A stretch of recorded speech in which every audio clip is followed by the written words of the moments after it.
Isang mapagpalang araw po sa inyo lahat. Kumusta po kayo? Sana ay lahat po kayo ay nasa mabuting kalagayan. Though alam po natin na medyo challenging yung panahon po natin ngayon, na lalo na meron po tayong pandemic, no? Itong COVID-19. Anyway, patuloy po natin ipanalangin na nawa in God's perfect time ay tuluyan nang mawala, malusaw ang virus na ito or makagawa na po ng lunas ang ating mga health experts. Ano po? So, sa sandaling ito ay nais ko pong kunin ng pagkakataon dito na makapag-share ng video, no? Ma-encourage din ang bawat isa na magtanim, no?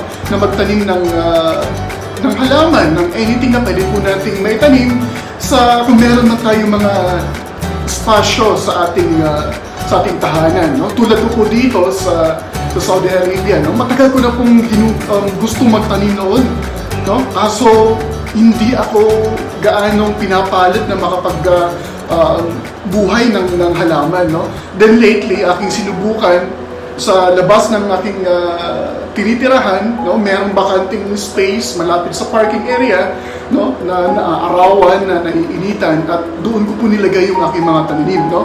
At salamat sa Diyos at ay nabuhay naman yung aking mga tinanim, no? So ngayon, nais ko pong ibahagi ang video ng aking gagawin. Ako po ay magtatanim ngayon ng tanglad, no? Or lemongrass kung ating tawagin, no? Ang ginawa ko po ay yung pinagputulan ng dulo ng tanglad, no? Yun ay aking binabad lamang sa kaunting tubig, no? At matapos ang ilang araw, no? Mga isang linggo, nagkaroon na po siya agad ng ugat, no? So ito po yung sample, no?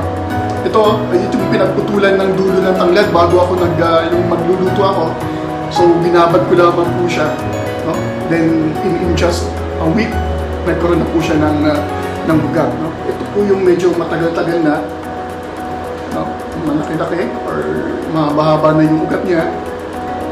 And then ito pa, at ito yung mas malaki na yung dahon, so medyo hindi ko pa agad na itanim, so medyo nanlulumbay na yung dahon niya. So hopefully, pag naitanim ko na to ay manunumbalik na yung kanyang lakas, no? So, yun. So, very easy lamang po. Madali lamang po magpatubo ng tanglad.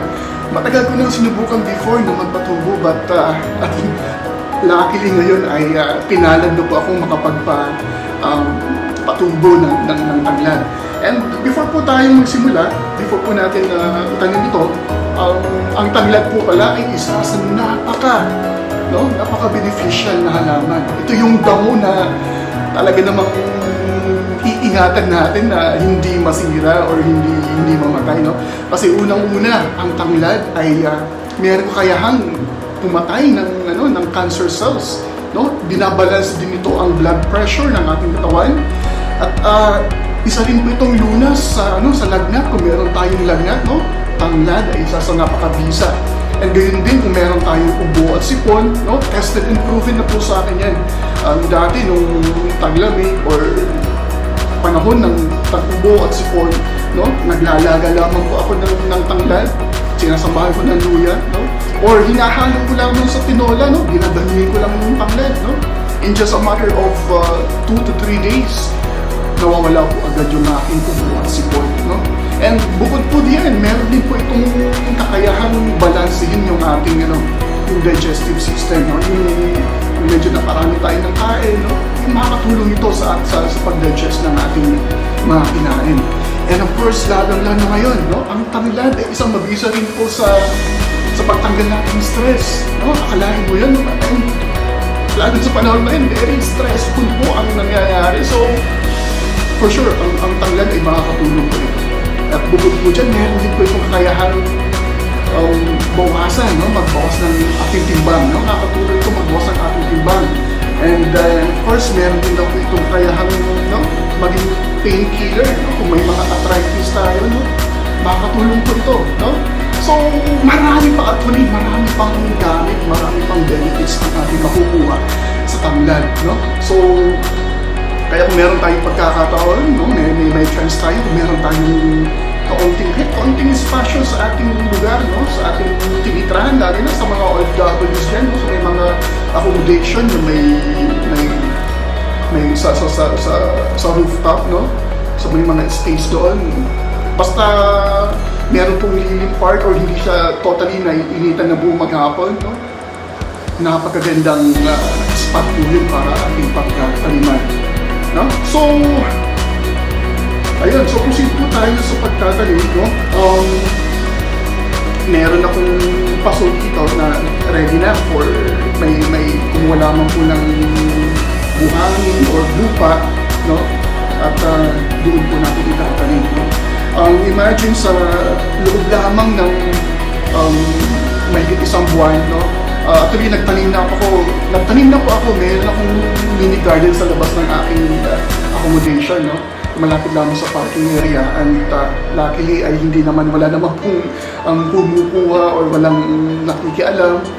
Lately lang, mayroong mga pusa minsan, siguro nababanguhan dun sa halaman at dun sila nagtatambay, no? Kasi bukod po sa tanglad, meron din po akong oregano, no? At ano pa ba, may mint, no? At sari-saring halaman na or tanim na madaling tumubo, no? Sa loob lamang po ng mahigit isang buwan, no? Ang tanglad na ito ay mabilis tumubo, no? Mabilis tumubo, no? So meron pa akong sample po dito. Ito po ay ating almost 2 months na po ito, no? So ang ginamit ko ay yung pinaglagyan lamang ng isang galon na tubig, hinati ko, ilagay ko ng lupa at yun, doon ko tinanim itong tanglad, and ito, ang dami na, no? So siguro next week ay pwede ko nang kunan ito, no? Pwede na akong kumuha dito at di na ako bibili pa ng tanglad sa tindahan, no?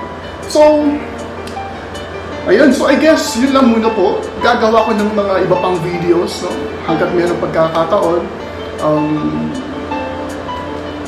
Kailangan nating i-maximize ang bawat oras natin, no? So ito, nice kong i-alay ang moment nito to encourage ang bawat isa na magtanim po tayo, no?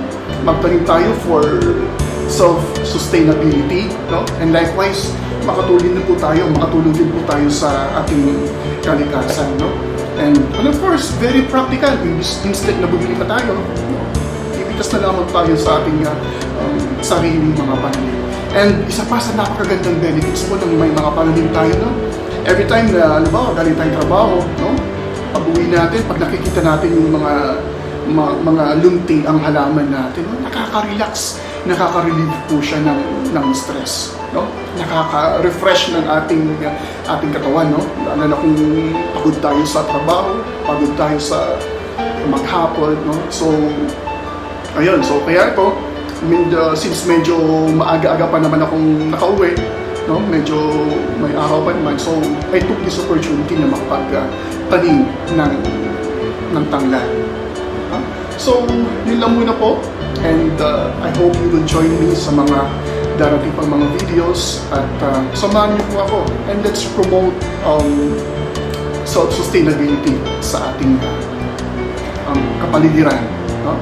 So yun lang muna po. Take care po kayong lahat. God bless po.